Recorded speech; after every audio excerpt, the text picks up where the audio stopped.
Standard form, unlike slope-intercept form, is when you have an equation that has x and y on the same side being added together or subtracted, I suppose, not when you have y equals. So if we want to graph a line in standard form, one thing we could certainly do, and one thing that I would probably do, is honestly, I would just rearrange and solve for y. I'd put it in slope-intercept form. But let me go ahead and show you the trick for graphing in slope-intercept form, or for standard form, if that's something you'd like to try. So here's an equation we have in standard form. X and y are on the same side. I call the trick the cover-up trick, and it works better when I'm in class because I can actually cover things up, but we'll do our best to see how this works here. So what I'm going to do is basically cover up one of my variables, thereby making it equal to 0. So first of all, I'm going to cover up x. I guess I'll just scribble it out in this case. So I'm really making x equal to 0 when I cover it up. If you think about y, if I plug in 0 for x, 5 times 0 is just 0, so it would vanish. So what's left is this equation, 2y equals 10. Well, if I solve that equation, I end up with, by dividing by 2, I end up with y is equal to 5, which really is going to be one of my points, and specifically it's going to be an intercept. We'll take a look at which intercept that is in a second. Okay, well, the cover-up method for graphing in standard form means, well, we're going to need a second point. So what I'm going to do is, let me uncover up that, I suppose, and I'm going to find my second point. This time, you can probably guess correctly, I'm going to cover up y, so I'm going to ignore y, thereby making it 0. It's really what I'm doing. And I want to solve this equation that's left over, 5x equals 10.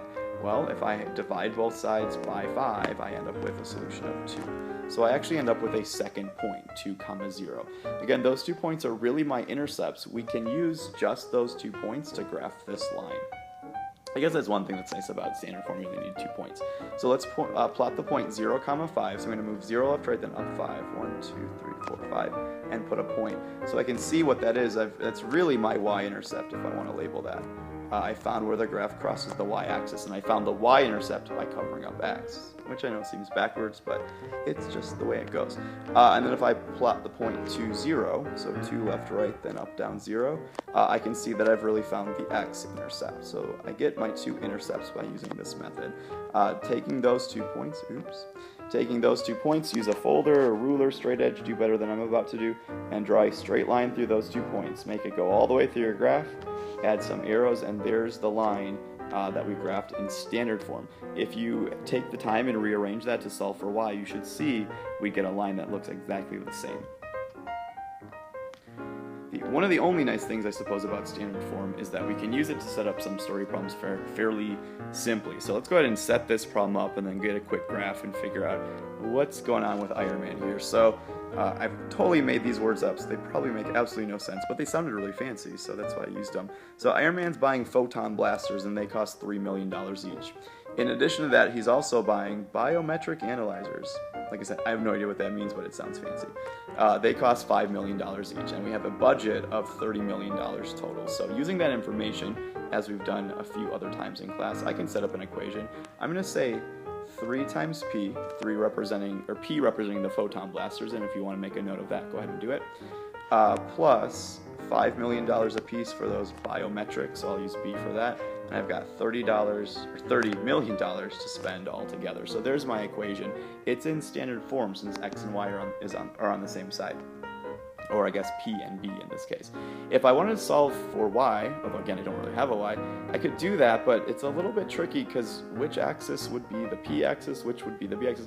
I'm just going to leave it in standard form and get my graph solved using that cover-up trick. So first thing is I'm going to cover up the p variable, thereby making it equal to 0. So I'm going to pretend p is 0, I don't buy anything, any proton, photon, lasers, or whatever I said they were. So the equation that's left over is 5b equals 30. If I divide both sides by 5, I get a b value of 6, so 0, 6. There will be 1 point on my graph momentarily. Next up, for the cover-up method, I'm going to cover up the b value, so I'm going to make the b equal to 0. And let's see if I can erase and rewrite some of this real quick so you can figure out what I'm doing. Again, it's so much easier in class. So I'm going to make the b value 0. I'm going to pretend I don't buy any of those. And if I solve for what's left over, 3p equals 30, I'll divide both sides by 3 and end up with 10 as a solution. So there's my 2 intercepts. Let's go ahead and graph those, then we're going to come back and explain what those values represent when we're done. So I need to label my axes. I don't have an x and a y, but I suppose I'll label this one the photons, I suppose. how many photon lasers I could buy, and I'll label the vertical axis, sorry, let's label the vertical axis those biometrics or whatever, okay? So x and y, really. So my first point was at 0, 6, so 0 left, right, and then up 6. So I'm just going to assume my graph goes by the millions, I suppose. So 1, 2, 3, 4, 5, 6 million. So there's one point on my graph. The other point was 10, 0, so I'll buy 10 photon blasters. 1, 2, 3, 4, 5, 6, 7, 8, 9, 10. And then if I connect those 2 points, that line represents all the different combinations of things I could buy along the way. So my intercepts, as you can see from the graph, hopefully, those intercepts represent the extremes. Like if I were to buy all photon blasters, I could buy 10 of them, but I wouldn't have any left over for biometrics. Or I could choose to buy the other extreme. I could buy 6 of those biometric analyzers, but nothing left over.